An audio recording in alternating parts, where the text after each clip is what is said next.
Assalamu alaikum wa rahmatullahi wa barakatuh.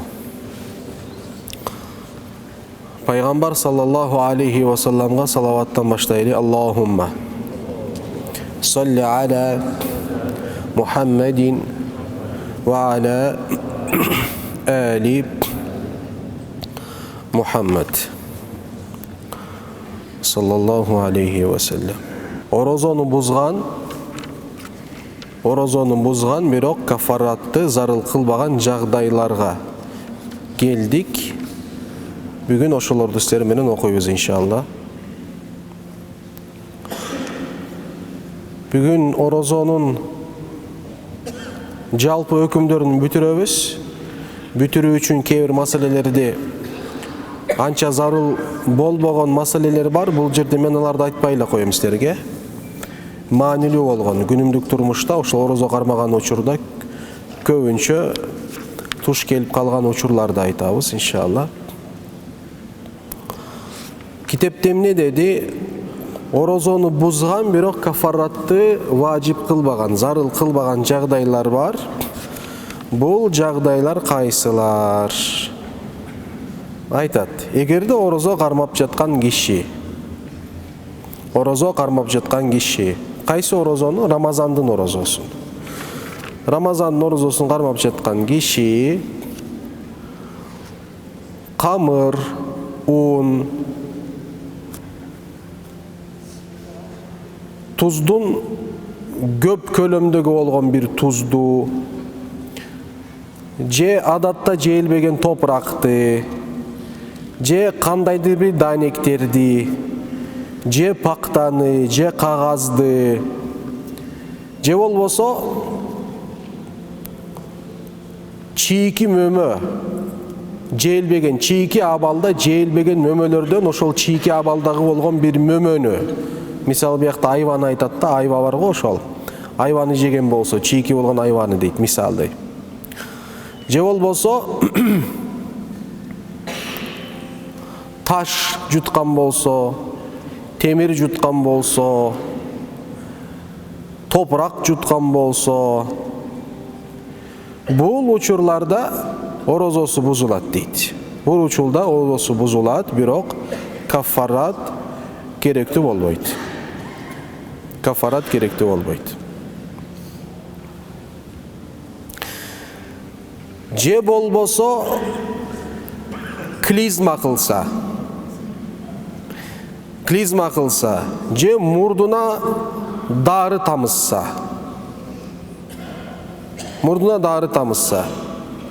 же бирөө оозуна суу куюп жиберип туруп тамагынан бул суу өтүп кеткен болсо, же болбосо кулагына дары же суу тамызган болсо, эмне болот? Орозосу бузулат. Биз өткөндө силер менен эмне дедик? Өзү сууга кирип же чайканып жаткан болсо, ал жерде кулакка суу кирсе эчтеке болбойт. Атайын алып туруп кулагына тамызган болсо, орозосу бузулат. Бул жерде кафарат болбойт, бир гана каза болот. Же болбосо курсагында бир жаракат бар болсо, башында жаракат бар болсо, дары алган болсо ошол жерге, же мас сүйкөгөн болсо, ошол өтүп курсагына чейин кирген болсо, башындагы жарадан болсо, мээсине чейин жеткен болсо бул дары, анда эмеси орозосу бузулат.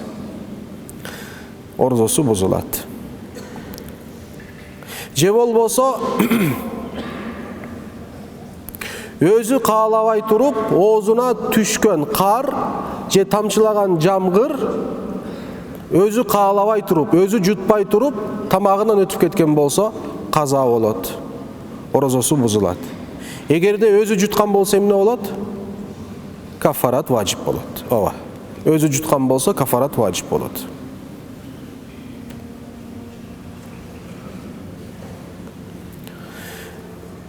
Же дарат алып аткан учурда, оозуну чайкап жаткан, же мурунга суу алып жаткан учурда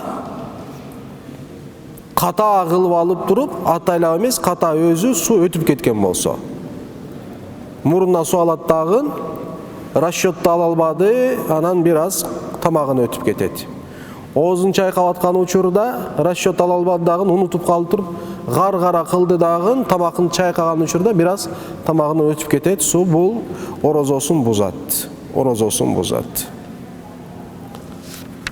Бирөө тараптан атайлап туруп жедилген жана ичирилген болсо дагы орозосу бузулат. Орозосу бузулат.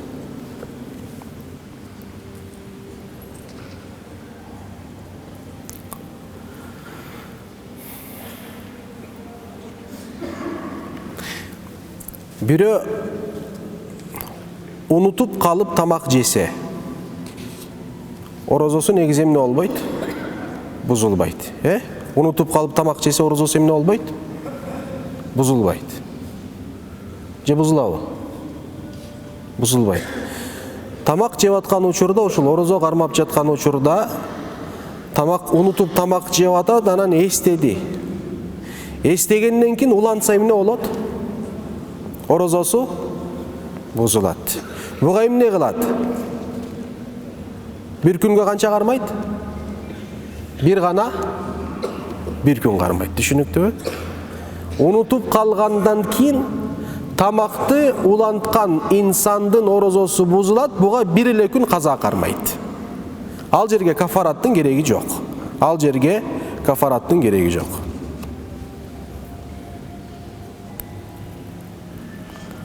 Анан бул маселе дагы өтө маанилүү, азыркы маселе. Мен аттап атам, түшүнүктүбү? Баягы бүтүрүп алайын деп аттап атам кээ бир жерлерди. Негизи мусапыр болгон бирөөнүн орозо кармоосу фарз болуп эсептелбейт, билесиңер, Мусапыр жолго чыкканда, жолдо болгон учурда, мусапыр болгон учурда ага орозо фарз болуп эсептелбейт. Ошол мусапырдын абалдары маселеси боюнча «Ау асбаха мусафиран фанавал икамата сумма акала». Мисалы, мусапыр болуп туруп, бир жерге жолго чыкты, мусапыр болуп туруп таң аттырды. Оозун мусапыр болуп, оозун эмне кылды? Оозун эмне кылды?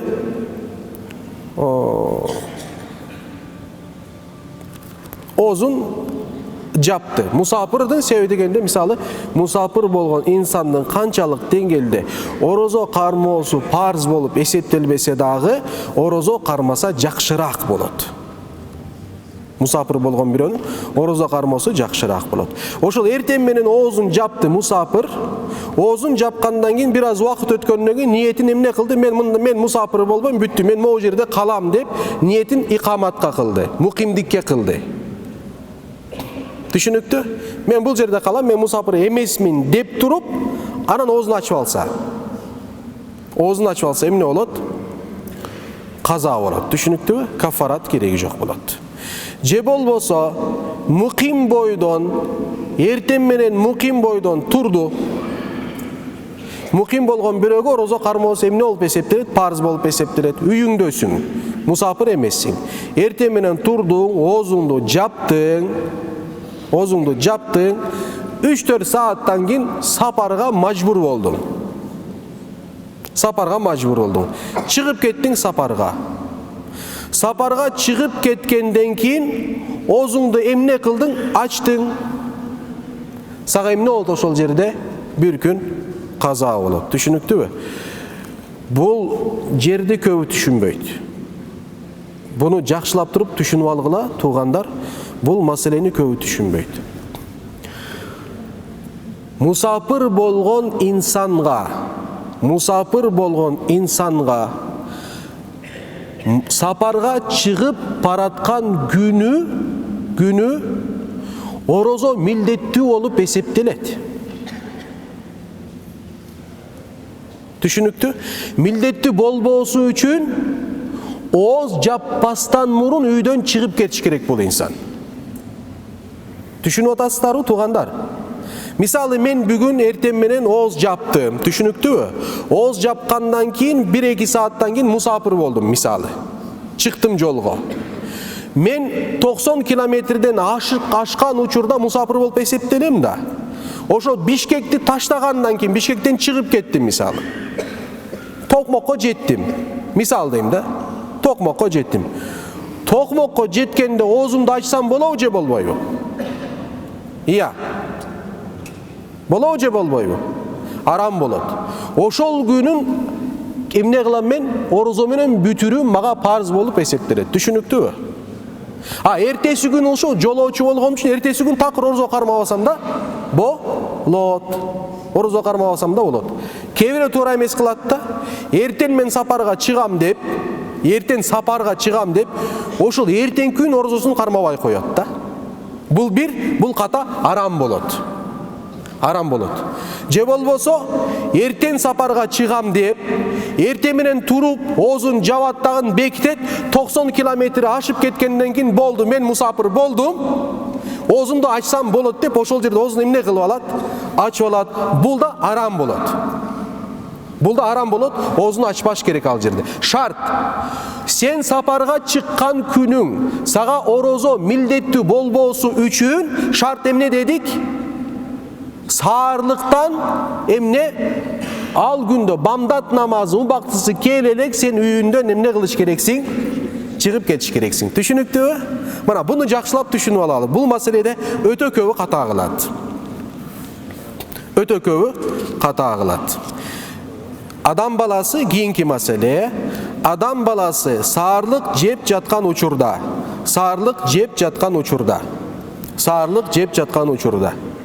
Убакытта шектенип калган болсо. Мисалы шектенип атат. Убакыт келдиби жеке бамдат намаз убактысы кирдиби же кирбей деп шектенип жаткан учурда жеп атат. Ошол жеп аткан учурда бамдат намаз убактысы кирген болсо, анда буга эмне? Каза важип болот, кафарат кереги жок болот. Шектенгендиги үчүн. Түшүнүктүүбү? Эгерде шектенип жаткан болсо, ошол бамдат киргендигин же кирбегендигин, ошол бамдат киргенден кийин дагы буга анык болбосо ошол убакыт, анда каза да кылбайт, орозосун улантат. Эгерде шектенүү эмес, убакытты так билет, бул убакытта ооз бекитилет деп туруп, тамагын уланта берген болсо, анда кафаратта важип болот ага. 3 жагдай бар, караңыздар, бул маселе боюнча. Баягы саарлык маселесинде, бамдаттын келип, келбегендиги маселесинде 3 эмне бар? 3 жагдай бар. Биринчи жагдайда шектенип туруп, бамдат кирген убакытта тамагын уланткан болсо дагы, түшүнүктүүбү? Шектенип жаткан учурда бамдаттын киргенин так билген болсо ошол жерде, бирок шектенгендиги үчүн тамакты жеп атат. Буга каза керек болот. Орозосу бузулат. Экинчи жагдай, тамак жеп аткан учурда ошол жерде убакыт келгендигин анык, шексиз эмес, шеги жок, анык билип туруп тамагын улантып аткан болсо, анда бул кишиге каза эмес, казанын үстүндө дагы 60 күн эмне керек болот? Кафарат керек болот. Түшүнүктүүбү? Эгерде шектенип тамак жеп, бамдат учурунда тамакты жеген болду, бирок кийин ага анык болбоду, ошол бамдат, фактически бамдатта тамак жеген болду, бирок өзү аны эмне? Кийин так аныктаган жок. Бамдат учурунда жедимби? Себеби убакытты билбейт. Кайсы убакытта бамдат намазы кирет? Түшүнүктүү? Бунун орозосу бузулган болуп эсептелбейт. Буну жакшылап туруп түшүнүш керексиң. Бул жагдайдан сактаныш үчүн календарга бекем болушубуз керек.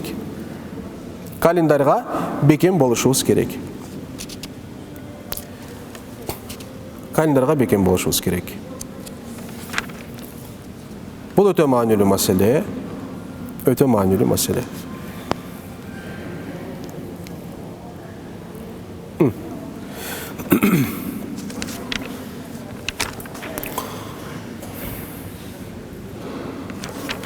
Урматтуу туугандар, эми улантып атабыз. Башка маселеге өтөбүз азыр. Башка маселе.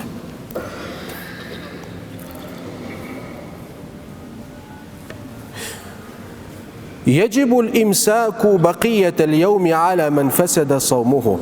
Орозо кармап жаткан инсандын орозосу бузулган болсо, бузулгандан кийинки убакытта эмне кылат? Тамак жесе болобу же болбойбу? Арам болот.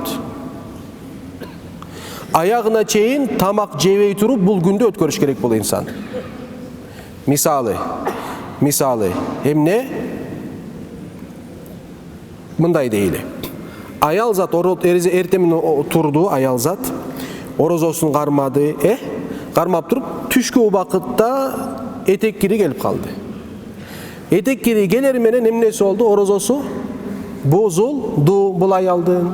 Бирок бул эми жесе, ичсе болот дегенди билдирбейт. Бул ошол күндүн аягына чейин оозу бек болуп өткөрүш керек. Ошондой эле бир киши, эркек киши, түшүнүктүүбү? Орозосун күндүн ортосунда орозосун эмне кылып алды? Бузуп алды. Бузган жагдайлар толтура. Биз буну окуганбыз. Ошол бирөөлөр менен бузуп алды. Мисалы, дарат алып туруп, дарат алып аткан учурда, оозун чайкап аткан учурда ошол сууну жутуп алган болсо, бул адамдын орозосу бузулдубу же бузулбадыбы? Бузулду. Азыр эле айтпадыкпы? Азыр эле айтпадык. Бул инсан орозосу бузулду. Мына ошол орозосун бузуп алгандан кийин эми эмне болду? Бүттү, орозом бузулду. Мен эми барып туруп үйдө жакшылап курсак тойгузуп алайын деп айта албайт. Шамга чейин орозосун эмне кылыш керек? Эмне кылыш керек? Улантыш керек. Түшүнүктүү? Орозо болуп эсептелбейт, бирок тамак жегени арам болот. Орозо болуп эсептелбейт, бирок тамак жегени арам болот. Эмнеге десеңиз, маселе орозодо болуп болбогондугу эмес. Орозо кармап жатпагандыгы эмес бул жерде. Маселе Рамазан айына өтө чоң урматсыздык маселеси. Ошол Рамазан айына урматсыздык болгондугу үчүн тамак жеп аткан. Орозого күчү жеткен инсандын, орозо кармоосу милдеттүү парз болгон инсандын орозо кармабагандыгы ошол күндүн орозосуна эмес, айга толук урматсыздыгы болуп эсептелет. Ошон үчүн арам деп айтат аалымдарыбыз. Ошол себептен арам деп айтат аалымдарыбыз. Түшүнүктүү туугандар, иншалла. Бул маселе өтө маанилүү. Эми орозо кармаган кишиге макрух жана мустахаб болгон абалдар бар. Кайсы абалдар макрух болот, кайсы абалдар мустахаб болот. 7 нерсе бар, орозо кармаган кишиге макрух болуп эсептелет. Кайсы нерсе бул? Зауку шейин. Тамак жасап аткан учурда ошол тамактын дамын алуу макрух болот. Эгерде жуткан болсо орозосу бузулат, арам болот, билесиңер. Ва мадгуху била узрин. Эч бир өзүр жок, эч кандай себеп жок, бир нерсе алып туруп чайнаганы, мисалы сагыз чайнагандыгы макрух болуп эсептелет. Бирок кайсы сагыз, караңыздар? Кайсы сагыз? Биринчи сагыз баргы, баягы сагызды алып туруп, дамын баргы, таттуусун. Буну чайнап туруп, эгерде шилекесин жутуп алган болсо, анда орозосу бузулат, каза жа кафаратта үстүнө мойнундо парз болот. Бирок баягы сагыз бар. Чайналган сагыз же болбосо такыр, кебир сагыздар бар, такыр эмнеси жок, дамы жок. Түшүнүктүүбү? Дамы жок болгон сагызды чайнаган инсан орозосу бузулабы жок? Бузулбайт. Бузулбайт. Орозосу бузулбайт. Түшүнүктүүбү? Ошон үчүн кээ бирөөлөр бар. Баягы щетка колдоно албагандар, мисвак колдоно албагандар эмне кылат? Сагыз менен оозун эмне кылат? Тазалайт ошондой. Түшүнүктүүбү? Чайнап, анан эмне кылат? Түкүрөт. Бул орозону бузбайт. Бирок макрух болуп эсептелет. والقبلة والمباشرة إن لم يأمن فيهما على نفسه الإنزال والجماع في ظاهر الرواية. Özüne ee bol olbagan bir insandın ayalı menen emne kucaktaşkanı öpkönü emne makruh bolot. Egerde özüne ee boluusuna 100% garantiya var bolsa, ayalını öpse, kucaktasa hiç nerse bolboyt. Hiç nerse bolboyt. Düşünüktü. Ve cem'u riqi fil fami bi thumma ibtila'uhu. Oğuzunda şilekeyin top anan jutu makruh bolup eseptelet. Makruh bolup esep. Kevre var emesin jutpayt. Şilekeyin tüküre veret orozoda. Orozon buzulbasın dep. Şilekeyi jutkan orozo buzbayt. Kerek bolsa karаңыздар, kerek bolsa attayın oğuzunda top turup anan jutup algan bolsoң dagı emne bolboyt? Şilekeyin orozonu buzbayt. Бирок şilekeyin sırtка çıkkan bolsa, erинге turup kalgan bolsa, oşol erindegi şilekeyi til menen alып turup jutkanды orozonu buzat. Түшүнүктүү? Буга маани бериш керек. Кээ бирөө сүйлөп аткан учурда Кечиресиңер, эми мисал берип атам, шилекей чачырап сүйлөйт, анан эриндери шилекеден анан алып туруп аны эмне кылат дагы? Тазалап туруп жутуп алат. Орозосун бузат бул жерде. Бул шилекей маселеси, оозунун ичиндеги шилекей сыртка чыкпай туруп топтолуп жутуп алган болсоң, бул маселе боюнча сөз кетип атат. Ошон үчүн маанилүү бул маселе. Эми этият болуш аябай маанилүү. Этият болуш керек. Бул макрух болот дейт. Шилекейди топ-топ жутуш макрух болот дейт. Ким андай кылат деп суроо бербей эле койгула. Кылган болсо эмне болот деген маселе. Андан кийинки вама занна аннаху юдаифу калфас вал хижама. Хижама жана кан алдыруу, хижама бул сыяктуу нерселер дагы макрух болуп эсептелет. Эгерде мен ошол кан алдыргандан кийин күч кубатым кетет, орозомду кармабай калышым мүмкүн десең, буга макрух болот. Эгерде күч кубатым кетпейт, проблема болбойт, өзүнө ишенген инсан хижама кылдырса болот, макрух болуп эсептелбейт. Мурутка май сүйкө же миск сүйкө, мисал пайгамбар саллаллаху алейхи вассалам сүннөтү бул. Миск колдонгон учурда, биринчи Расулуллах алейхиссалату вассалам сол колго мискти алат эле, сол колго мискти майлайт эле. Майлагандан кийин бисмилла деп колго алат эле, колго алып туруп биринчи мындай кылып туруп мурдуна сүрөт эле. Мындай кылат эле дагы биринчиси. Анан кашка экинчиси. Анан болсо бүткүл денесине, бетине сүйкөйт эле, анан колуна сүйкөйт эле. Бул сүннөт. Кебиро ошондой көп байкайм. Бирөө миск бергенде сол колду берсем сүйкөбөйт да, оң колду бериңиз дейт да. Сүннөт сол кол. Сол колду берем, сол колума мисти сүйкөйсүң, андан кийин бисмилла деп мен эмне кылам? Пайгамбардын сүннөтүн аткарам. Бисмилла мурутка, эмнеге? Кашка, андан кийин калган жерлерге. Түшүнүктүбү? Ошол мурутка миск колдонгон болобу же болбойбу? Болот. Түшүнүктүбү? Болот, бирок эмне болот? Макрух болот. Түшүнүктүбү? Макрух болот. Вал кухлу. Эмне колдонгон макрух болот? Кечиресиңер, туугандар. Мен өтүп кеттим. Азыркы айткан нерселер макрух болбойт. Ва тисату ашьяа, 9 нерсе макрух болуп эсептелбейт дейт. Эмне дедик? Өзүнө ишенсе, аял менен кучакташып өпкөн болсо эчтеке болбойт. Экинчи, мурутка эмне колдонуу? Миск колдонуу эчтеке болбойт. Сурма колдонуу эчтеке болбойт. Хижама кылдыруу эчтеке болбойт, эгерде өзүнө ишенген болсо, күч кубатым кетпейт дей турган болсо. Андан кийин мисвак колдонуу эмне? Мустахаб, макрух эмес.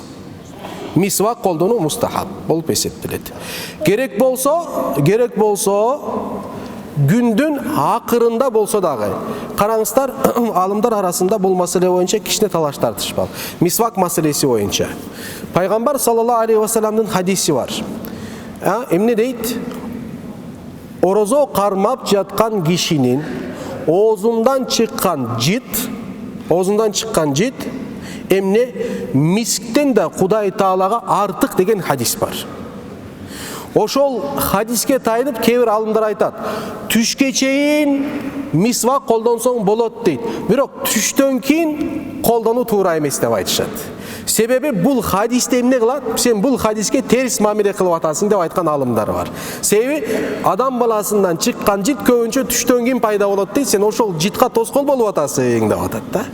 Деген алымдар бар. Бирок башка алымдар айтат, маселе житта эмес деп атат бул жерде. Маселе адам баласы орозо кармагандыгында. Себеби бул жит, бул эмне? Бул натыйжа дейт. Алла ошол пайгамбар натыйжанын айтуусу менен себепти ишарат кылып атат деп атат. Себеп болсо орозо болуп атат бул жерде. Ошон үчүн орозо кармаган кишинин абалы Алла Таалага бүт абалдан да жагымдуу деген маанисинде айтылат. Биякта маселе житта эмес деп айтат. Түшүнүктүбү? Ошон үчүн алымдар айтат, түшкө чейин колдонсоң болот, түшкө чейин жакшы эмес деп айтат. Бирок биздин Ханафи мазхабта керек болсо түштөн кийин кечке чейин күн бою мисвак колдонсоң, бунун соогун аласың, мустахаб болуп эсептелет деп айтышат. Бул мисвагың суу болсо дагы, життуу болсо дагы, дамы бар болсо дагы орозону бузбайт. Бир шарт менен. Эмне кылбаш керексиң? Жутпаш керексиң. Түшүнүктүбү? Буга кошумча иретинде суроо келиши мүмкүн. Анда тиш жуусак болобу? Тиш жусак кээ бирөө айтат дамы болгон үчүн болбойт. Эч кандай бир далил жок буга. Дамы болсо болбойт деген далил жок. Түшүнүктүүбү? Колдоносуң кадимкидей. Пастаны да колдоносуң. Түшүнүктүүбү? Пастаны аласың, щоткаңа майлайсың, тишиңди жуйсуң. Тишиңди жугандан кийин эмне кылыш керексиң? Өтө жакшы оозуңду чайкаш керексиң. Түшүнүктүү? Ошончолук чайкаш керексиң, пастадан кыпындай калбаш керек. Түшүнүктүү? Калган ошол жуугандан кийин калган жыт, даам орозону бузбайт. Ошол даамды жутсаң дагы орозону бузбайт. Түшүнүктүүбү? Орозону бузбайт. Сен эмнеге жуйсуң тишиңди? Ошол себептен жуйсуң. Даамдуу болсун, жыттуу болсун деп жуйсуң. Түшүнүктүүбү? Бул маселе ошондой. Бирок тишиңди жууп аткан учурда пастадан кыпындай жутуп алган болсоң, орозоң бузулат тууган. Түшүнүктүү? Демек, маселе пастаны колдонуп, колдонбоо эмес. Маселе щотканы оозуңа алып, албоо эмес. Маселе оозуңа кирген нерсени жутпоо маселеси бар. Ошон оозуңду аябай жакшы тазалагандан кийин бул жит, пастадан калган жит жана даам эмне болот? Орозоңду бузбайт. Эмне сыяктуу? Тамактанган сыяктуу. Сен тамактанган саарлыкта тамак жегенден кийин тамактын даамы оозуңда калабы? Албетте калат. Бул сенин эмеңди орозоңду бузабы? Жок, бул даам оозумду бузбайт, орозомду бузбайт. Түшүнүктүү? Буга көп шектеништи кереги жок. Бирок эмне жакшы дегенде, албетте ооз жабардан мурун булардын баардыгын бүтүрүп койсоң жакшыраак болот. Экинчи маселе. Буга көңүл буруш керекпиз. Бир мусулманга ыза берүүсү шариаттын өкүмү эмне? Кайталап жатам суроомду. Бир мусулманга ыза берүүсү шариатта өкүмү эмне? Ия, арам. Эмне менен ыза? Айырмасы жок. Сенин мусулман эмнеден ызаланат? Жаман оозундан чыккан жаман жыттан мусулман рахат алабы же ызаланабы? Суроо. Албетте ызаланат. Сен ошо оозуңду орозо абалда, оозуңду жубай, чайкабай, ошол жыттан сактанбай туруп, кутулбай туруп келип, бир тууганыңдын менен жанаша намаз окуп, сен ошол оозуңдан чыккан жыттын мурунуна кире турган болсо, сен ошол жерде арам кылган болосуң шариаттын өкүмү боюнча. Арам кылган болосуң. Буну унутпа. Бул хадисте айтылды, оозундан чыккан сасык жыт Кудай Таалага жагымдуу болот экен. Бале. Болбойт андай нерсе. Ал жерде жыт маселеси эмес. Ал жерде адамдын табигый абалы айтылып атат. Түшүнүктүүбү? Адам баласы болсо биринчи тазалыкка көңүл буруш керек. Шариаттын эң биринчи өкүмү эмне болгон? Икра болгон. Экинчи өкүм эмне болгон? Экинчи өкүмү шариатта? Биринчи аят түштү, сабатсыздыгыңды жой деп түштү аят. Экинчи аят түштү, таза бол деген аят түштү. Шариаттын любой китебин ачкыла. Фикх боюнча кайсы китепти ачсаң шариаттын эң биринчи темасы кайсы тема? Тазалык темасы. Бейиштин ачкычы эмне? Намаз. Намаздын ачкычы эмне? Дарат бул эмне? Тазалык. Намаздын кабыл болуусу үчүн шарттардан бирөөсү эмне? Тазалык. Эмненин тазалыгы? Дененин тазалыгы 1, кийимдин тазалыгы 2, окуп аткан намазыңдын жери барбы, ошол жердин тазалыгы 3. Булар таза болбосо намазың өтпөйт. Ошон үчүн биздин динибиз тазалыкка өтө чоң көңүл бурган. Ошон үчүн же мисвак колдоносуң, намаздан мурун, келбестен мурун мисвакты аласың, алгыла мисвакты, бул сүннөт болот, сооп болот, чоң нерсе, орозонун ичинде оозуңду тазалап туруп, анан намазга кел, оозуңдан мисвак жыты чыкканда мүмкүн эмне болот? Ыза бербей каласың бир тууганыңа, намаз окуп аткан бир тууганыңа. Түшүнүктүү туугандар? Буга маани бериш керекпиз. Кээ бирөө 12-де жеп алып туруп анан жатып алат. Бул мустахаб, сооптуу эмес. Расулулла алейхи салату вассалам хадиси бар. Мустахаб саарлыктын берекеси өтө чоң.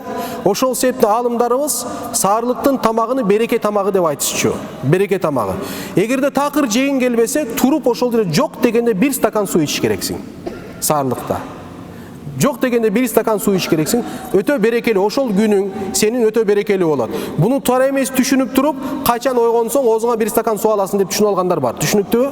Убакыт өтүп кеткенден кийин стакан су ичкендер бар. Бул орозону бузат, караңыздар. Саарлык убактысында деген сөз. Ооз жабыла элек болгон убакытта туруп эмне жок дегенде 1 стакан су ичип ал деп айтылат. Жок дегенде.